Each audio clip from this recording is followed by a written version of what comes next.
What is the Communist Manifesto about? Communism, obviously, right? Shockingly, not really, no. Mostly socialism and Marxism. In this video, I will give you a chapter-by-chapter summary of what it is about, and when applicable, I will explain the Marxist concept that is referenced. Which brings me to my first point. The manifesto is not an in-depth explanation of Marxism. It's a pamphlet designed to rally the working people.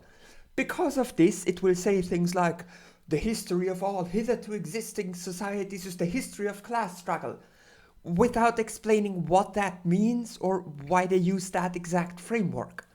To understand it, you need to read the rest of Marx's work. Otherwise, you look like a buffoon at the first political discussion you take part in. The manifesto was written by the Communist League, essentially communist representatives from multiple countries meeting in London in early 1848. This means this manifesto was written before Marx even released Capital. At this point, he spread his ideas via newspapers directed at workers, so most concepts were known to the public, but they weren't yet as developed as they would later be. Also, since this manifesto is based on Marx's early work, it differs from the ideas of the late Marx, who, among other things, was influenced by the experience of the Paris Commune. This manifesto was written before all of that. The original part is only about 30 pages, and you can read it in roughly an hour and a half. At least that's how long the LibriVox audio version is. Since then, they added 14 pages of forewords, which I will skip because who cares about the Polish edition from 1892? I am not reading that edition, so I don't need the foreword for that. They also added a whole lot of letters to the end. This is pretty much them answering questions they received after popularizing the manifesto, to clarify and update some points. It's mostly questions like, are you a communist? What do communists want? And so on. Very basic things which I don't need to repeat since the manifesto and this video already cover the answers.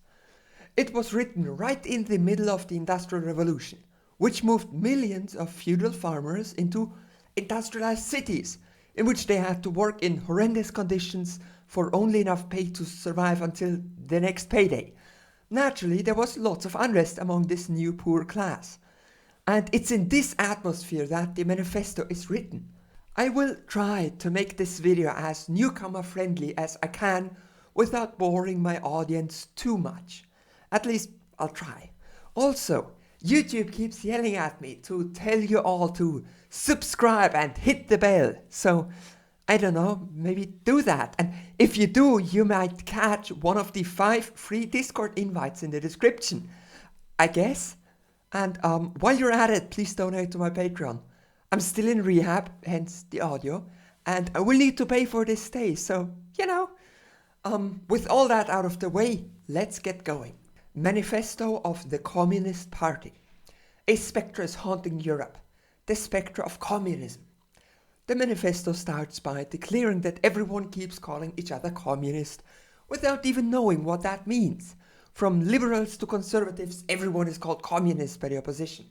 Because of this, the Communist League meeting in London would now, for once and for all, publish their manifesto and say that they are communists, what their goals and opinions are, what their goals and opinions are not, as well as who is counter-revolutionary. Section 1. Bourgeois and proletarians. The words bourgeois and proletarian come up a lot in the manifesto. I will instead say capitalist and worker. See, the capitalist is someone who makes money by owning capital, which means factories and machines, and the worker has no capital, so the worker has to work for the capitalist. Amazingly, the manifesto never mentions this, so presumably in 1848 the average person was expected to know this. Then comes the second best known quote in the manifesto. The history of all hitherto existing society is the history of class struggle. Now, what the hell does that mean? Well, it means that the authors of the manifesto consider the best way to analyze history to be via a class struggle, which is called historical materialism. That's a form of dialectics for the philosophy people. As I'm sure you're aware, history is mostly a collection of facts, and to draw conclusions from these facts and to recognize patterns, we use different frameworks. For example, a liberal framework. I mean liberal during the French Revolution, not liberal in the modern American sense. To liberals, history is about individuals striving to get more individual rights. If you use an anarchist framework, you will mostly analyze the different power structures in historical societies. And if you use historical materialism, like Marx, you analyze history by trying to find groups with opposing interests, like in ancient Rome. The slaves wanted liberty and the slave owners wanted specifically not that, causing tension. And eventually the slaves won and slavery was ended. I have an entire video on class conflicts, so there's a link somewhere. And what the Communist League is saying here isn't that historical materialism is the only way to analyze history. Nobody would be so foolish as to force everything into one framework. They are just saying that they think that a conflict-based explanation is the best way to explain the society they currently live in and the best way to figure out how to improve it. They explain that during feudal times, before the French Revolution, the conflict was very complex with many participants. But that because the capitalist market system was aggressively spreading all over the planet via imperialism, it was slowly eradicating the old class conflict and creating a new one between the capitalists and the workers. And TLDR, the conflict is that the workers want more pay and less work, but they can't choose that because the capitalist owns the machines. So the capitalist sets their pay and work hours, or else they're unemployed and starve. This is considered an irreconcilable conflict by Marxists and an unjust power structure by anarchists.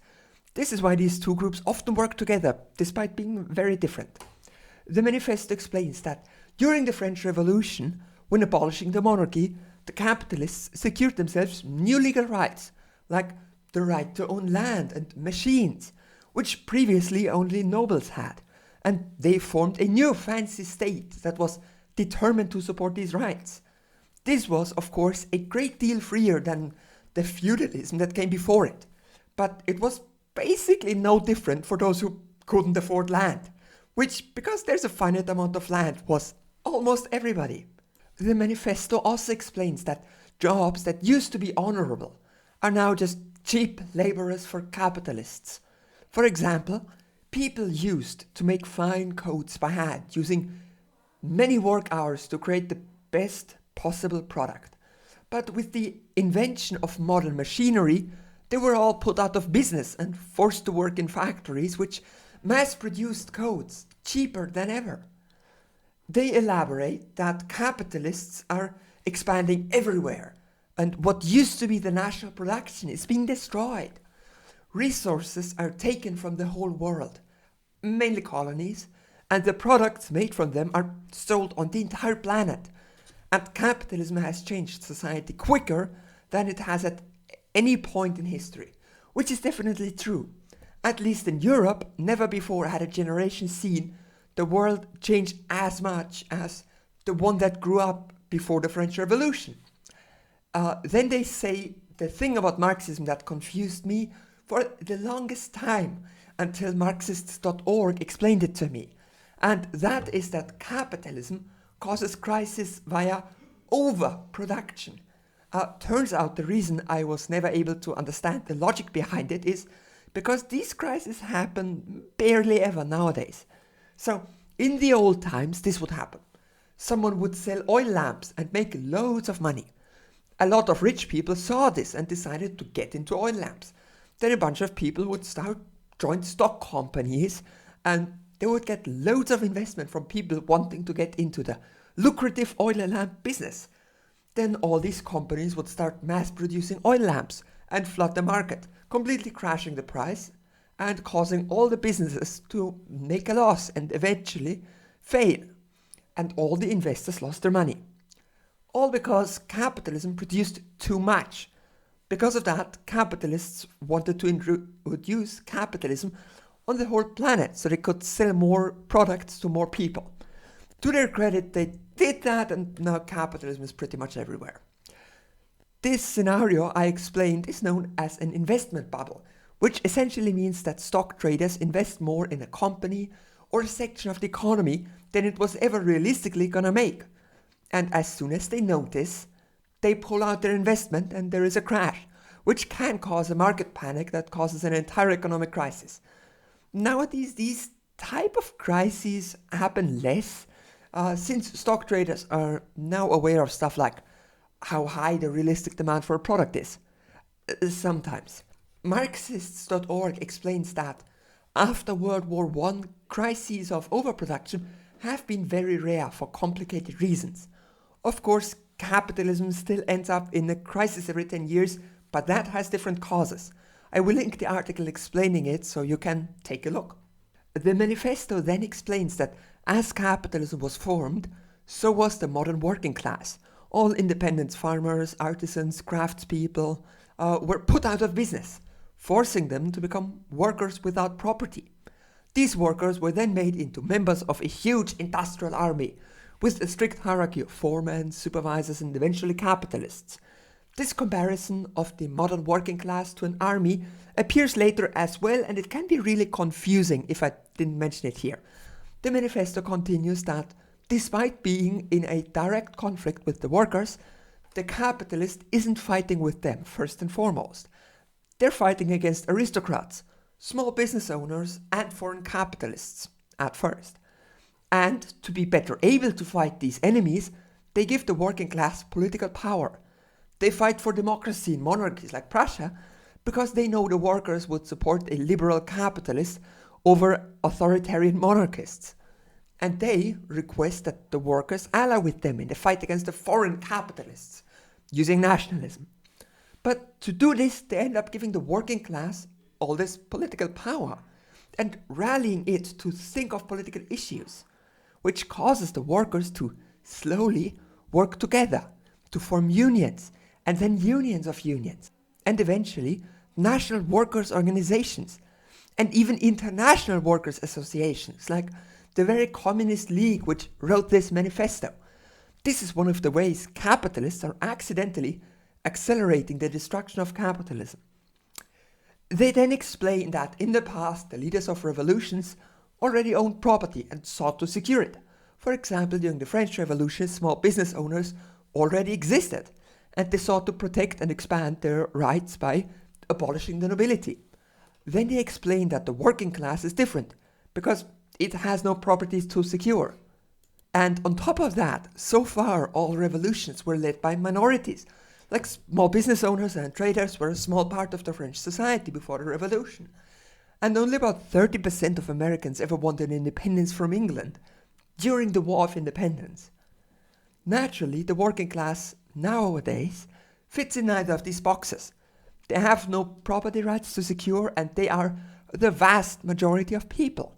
Since, again, the amounts of land and machines and businesses are limited by the size of the economy. So, no matter the number of bootstraps, workers are forced to remain workers. That was a joke about the conservatives out there. The manifesto then points out that the entire system is based on workers doing their jobs for the capitalists. And there is no way the workers could, for example, take over a business without the entire system being changed, meaning property rights would be fundamentally changed, effectively ending the capitalist system. For the procedure, the manifesto points out that the workers must first take over their own nation before spreading the revolution further. Instructions on how to read that and what to do afterwards will come in chapter 2, so stay tuned. They then assert that capitalism will fall because it does not secure the existence of its lowest members. This means capitalism only pays those who are workers.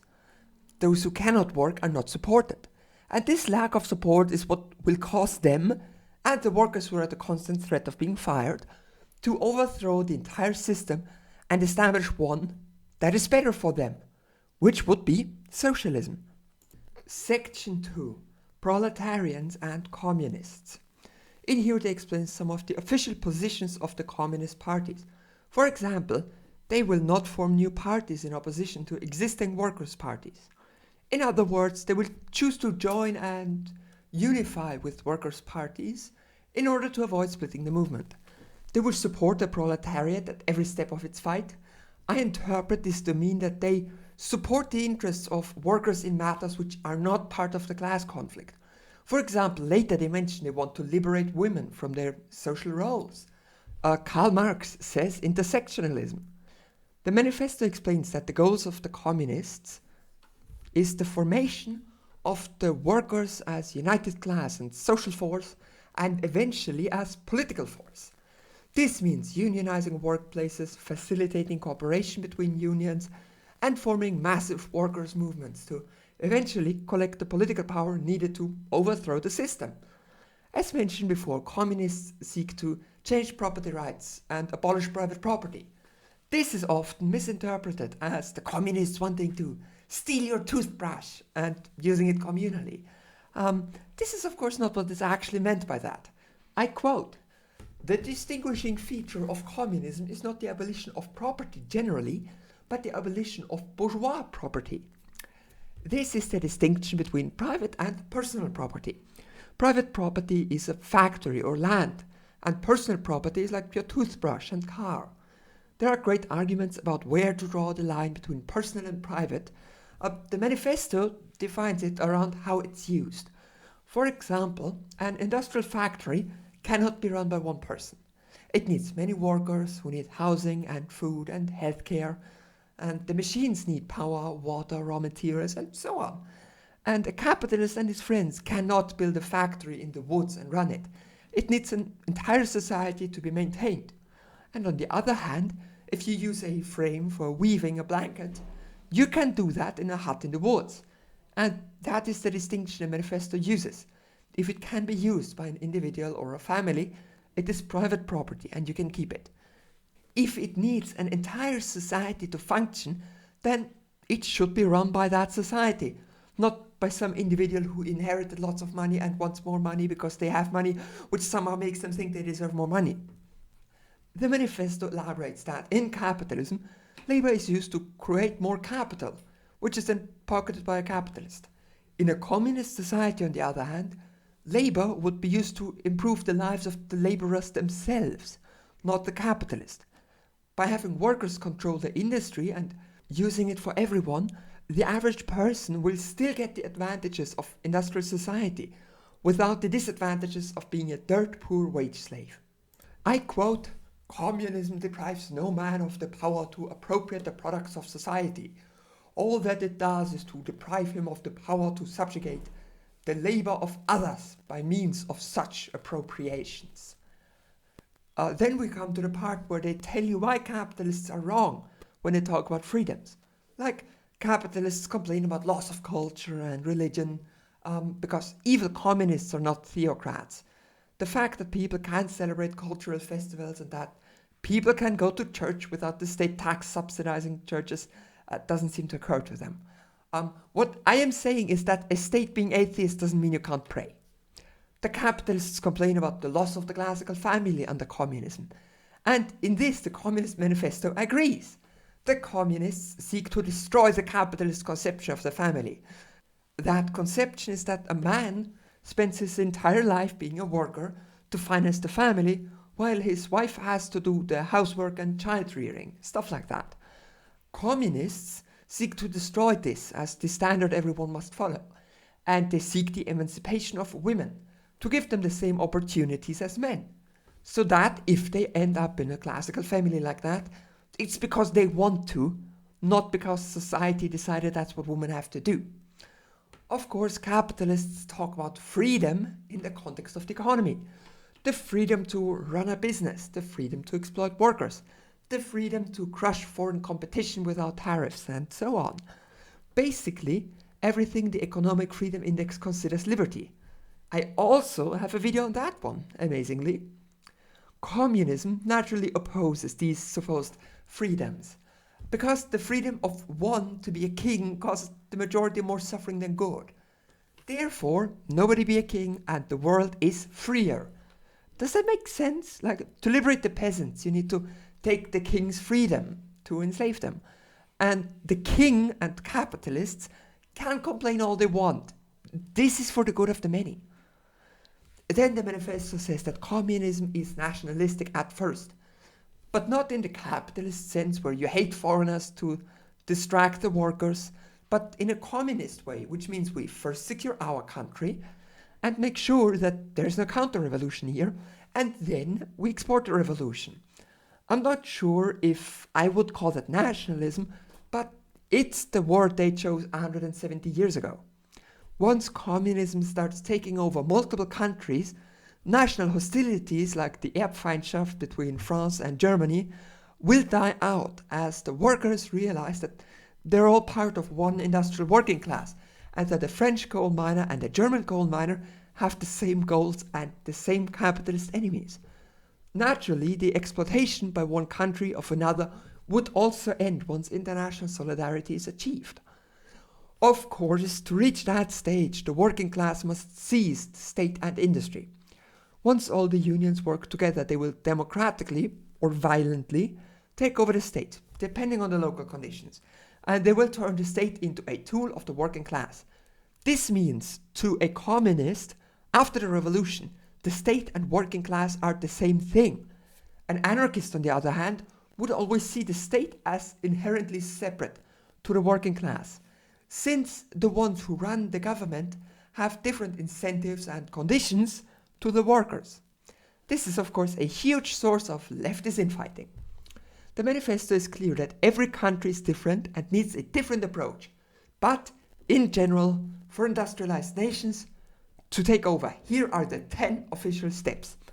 I once saw a conservative meme about these 10 steps, comparing them to American Democrats, and the comments were flooded by leftists who didn't recognize these, so they kept saying that conservatives made them up, which isn't great.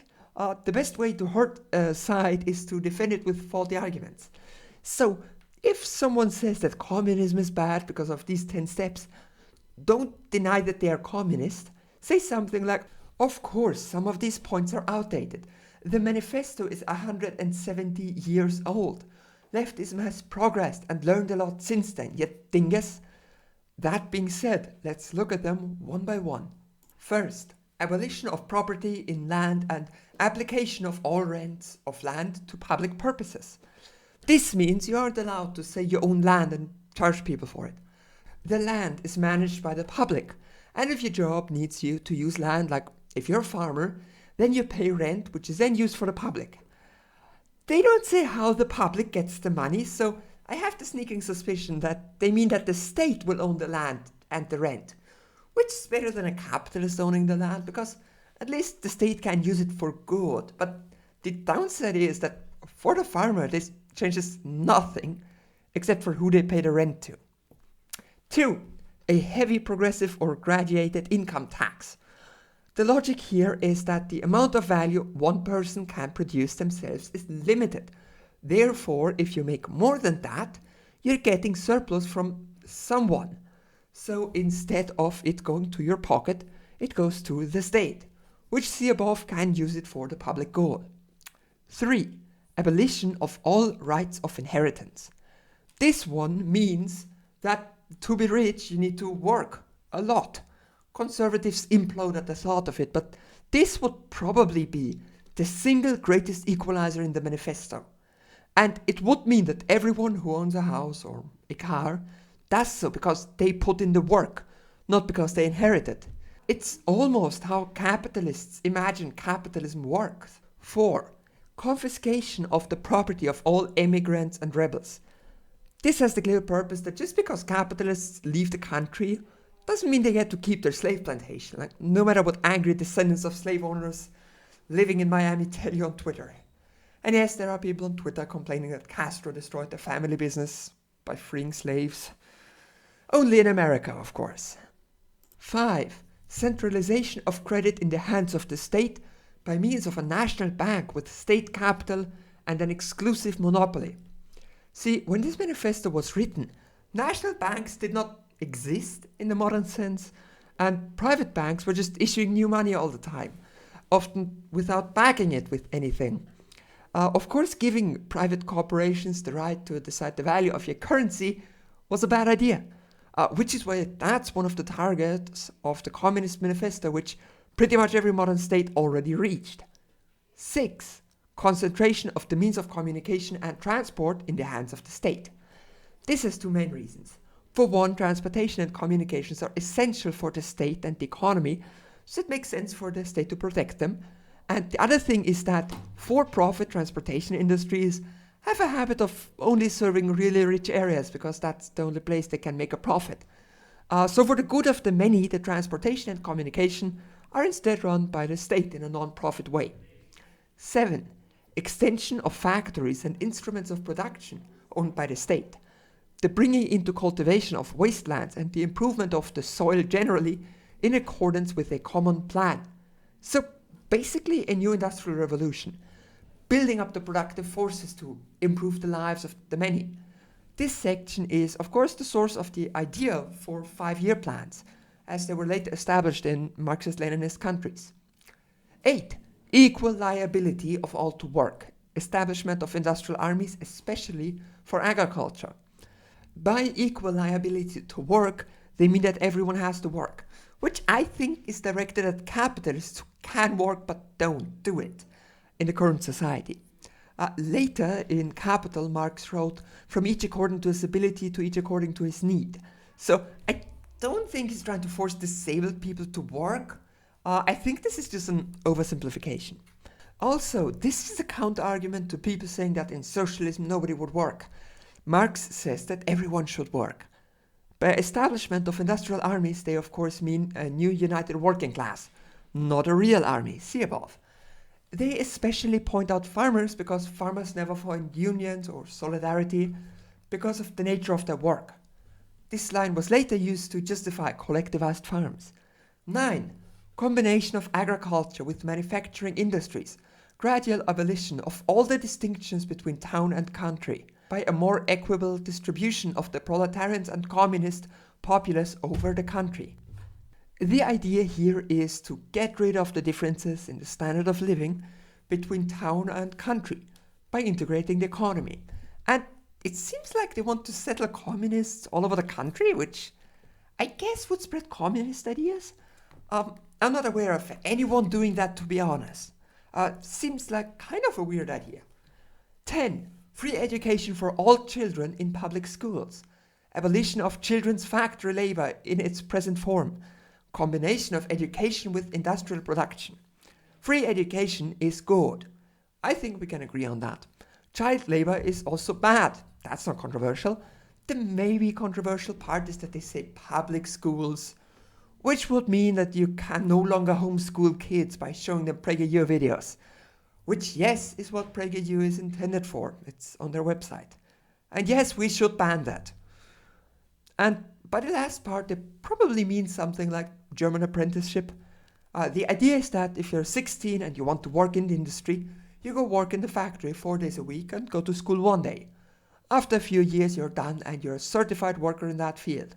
It seems they want to do something similar, possibly even involving younger children, but this is too vague for me to conclusively pretend I know what they meant by that. Then the manifesto states that after the communists take over, the state will wither away. Since the state is a tool for one class to oppress another, and when there's only the workers left, then the state no longer has any purpose and will disappear. Historically, this has not happened, maybe because we never had global socialism, or maybe because anarchists have a point in that the people in charge of the state turn into a separate ruling class and maybe get a tiny bit corrupt over time. Section 3. Socialist and Communist Literature. In this section, the League outlines different socialists' trend they are observing all across Europe. They consider most of these forms of socialism to be corrupted and ultimately running against the goals of their movement. The first type of false socialism they talk about is reactionary socialism, which consists of 3 trends: feudal socialism, petty bourgeois socialism, and German or true socialism. Feudal socialism is a movement started by the feudal rulers, who tried to protect their land and privilege against the rising tide of capitalism. For this, they tried to make concessions to the working class to gain their support. They also categorically failed to understand that capitalism was born from feudalism. Petty bourgeois socialism, or small business owner socialism to use normal language, is an attempt of small business owners to become the main driving force behind the economy again. They want to revert back to a time before industrialization, for which they try to recruit the working class. German or true socialism is the most interesting one to me. Basically, when in Britain and France the Industrial Revolution was in full swing, there wasn't yet large-scale industry in Germany. So German philosophers, reading the French criticisms of capitalism, weren't able to properly understand them and their goals. They then called the theories built on those false interpretations true socialism. The next socialist trend is conservative or bourgeois socialism. This refers to the tendency of the capitalists to pretend to be on the side of socialism, while also pretending that capitalist liberties like owning a business is somehow bringing liberty to the workers. At the time, the word social democrat did not exist yet, but from reading the description, it was pretty much that. The last form of socialism we have is called critical utopian socialism and communism. This refers to the tendency to believe that the class antagonisms are the core issue of society. They're not concerned with solving the contradictions or the conflict, but rather with the appearance of them. This means they don't care that there is a conflict as long as it looks like there isn't one. They believe that it is possible for capitalists to coexist peacefully with the workers. This is, of course, super at odds with the thinking of the manifesto, since, as we heard at the start, it considers the class conflict to be the core issue of our society. Section 4. Position of the communists in relation to the various existing opposition parties. This section is by far the shortest and the most boring one. They mainly name a list of specific national parties around Europe and then say if the communist organization likes them or not. Since those parties no longer exist, and if they do, they completely change, I elected to leave that out since it would be pointless. We can again see that the communists don't only care about the class conflict, but also other forms of social inequality. I quote, "The communists everywhere support every revolutionary movement against the existing social and political order of things," which I interpret to mean that they support feminism, minority rights, and so on, because frankly I don't know what else they could mean by that. The manifesto ends with the following paragraph. "The communists disdain to conceal their views and aims. They openly declare that their ends can only be attained by the forcible overthrow of all existing social conditions. Let the ruling classes tremble at the communistic revolution. The proletarians have nothing to lose but their chains. They have a world to win. Working men of all countries, unite!" In conclusion, despite this document being on the older side, it really shows an insight into the start of socialist and communist thought. Concepts which have been tried in real life now, like agricultural collectivization and the state-run economy, were pure hypotheticals back then. And of course, because of that, the manifesto didn't see some issues which we can learn from today. What I find is most interesting is that you can see the influence of this pamphlet all over the spectrum of socialist parties. For example, the idea that the revolution must secure the state before spreading the revolution was picked up by Stalin, Mao, and Kim Il-sung. The idea that each country needs a revolution tailored to its needs was adopted by Trotsky and Tito. Of course, the idea that the state is just a tool of the workers and not a separate class was adopted by pretty much every leftist, just like how most of them used the state to manage the economy and trade, just as the manifesto suggests. They also all used plans to improve the economy via economic plans, which is another way of saying 5-year plan. The idea that communists shouldn't form new parties, but rather join existing workers' parties and try to unite parties whenever possible, may have been an inspiration for democratic centralism, among other systems. And the idea to increase the workers' power by creating larger and larger unions inspired syndicalism. You can see the influence of the manifesto all the way until today. So, in conclusion, you can see the early Marxist ideas as well as the parts which inspired later attempts at socialism. But because it is 170 years old, it's not really applicable to the world anymore. Instead, it's a historic document telling us where our ideas came from, which we can use to create better attempts at the socialism in the future. Did you know that by donating only €5 once, you get access to the Discord server forever? Or alternatively, you can subscribe and hit the bell to catch one of the 5 free invites in the description. And donating 10 or more euro makes me read out your name like this.